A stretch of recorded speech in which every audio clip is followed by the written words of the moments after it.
আণবিক ভর কত কার্বন ডাই অক্সাইডের 44, এই 44 দ্বারা গুণ। এইচএসসি এবং অ্যাডমিশন লেভেলের তোমরা প্রায় প্রত্যেকটা স্টুডেন্টই মোল সংখ্যার রূপান্তর অর্থাৎ মোল থেকে কিভাবে গ্রামে নিবা, মোল থেকে ভরে নিবা, মোল থেকে আয়তনে নিবা, এগুলা তোমরা সূত্র মুখস্থ করো। আজকে আমি সূত্র ছাড়া একদম শর্টকাট কিভাবে করবা সেটা আমি শিখাবো। তাহলে কথা না বাড়িয়ে চলো শুরু করা যাক।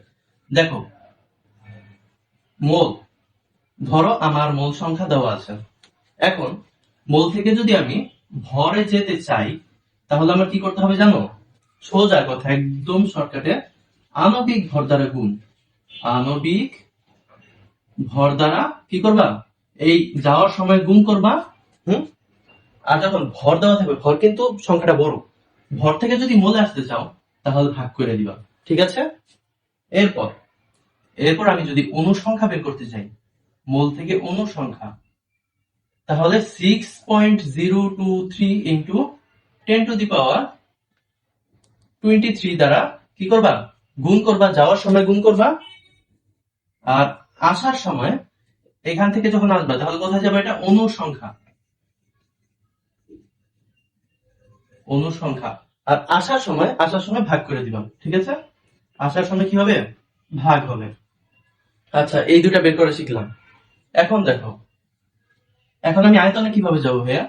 যদি আয়তনে যেতে চাই তাহলে যাওয়ার সময় 22.4 দ্বারা গুণ, 4 দ্বারা গুণ, এবং আসার সময় যখন তুমি আসবা তখন তুমি 22.4 দ্বারা ভাগ করে দিবা। ঠিক আছে?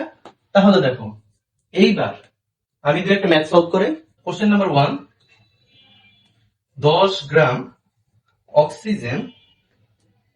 অক্সিজেন গ্যাসে এই যে অণুর সংখ্যা কত?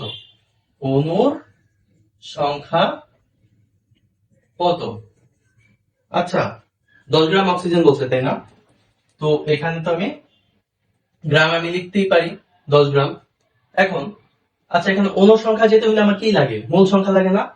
তাহলে গ্রাম থেকে তো আগে আমার মোলে আসতে হবে, তাই না? তাহলে গ্রাম থেকে যদি আমি মোলে আসতে চাই তখন কি করবা?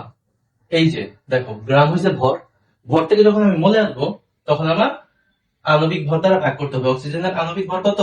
দেখো, অক্সিজেনের ভর সংখ্যা হচ্ছে 16, আছে কয়টা? 2টা অক্সিজেন অণুর ভিতরে, তাহলে 16 দুগুণা 32 দ্বারা ভাগ।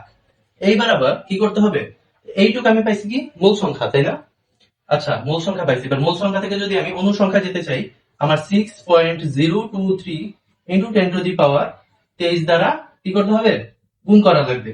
এগুলা করলে অ্যান্সার আসে তোমার, অ্যান্সার আসে 1.802 ইন্টু 10 টু দি পাওয়ার 23।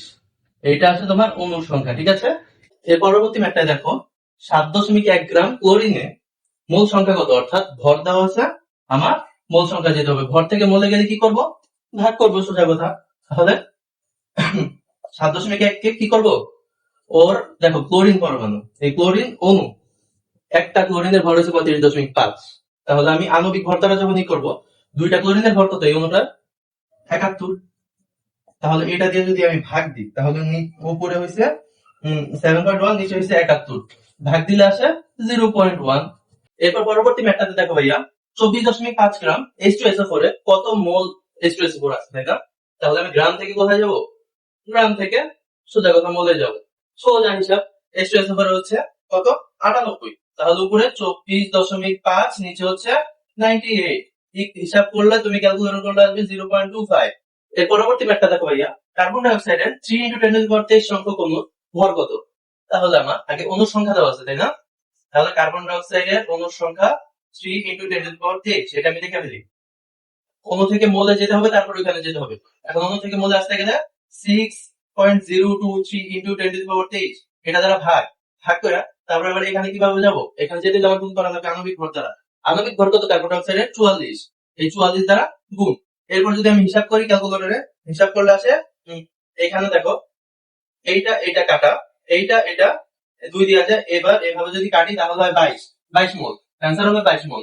তাহলে আজকের মধ্যে এখানে বিদায় নিচ্ছি। আর পরবর্তীতে এরকম আরো শর্টকাট ক্লাস পেতে অবশ্যই ভিডিওটি লাইক দিয়ে চ্যানেলটি সাবস্ক্রাইব করে রাখবেন। আল্লাহ হাফেজ।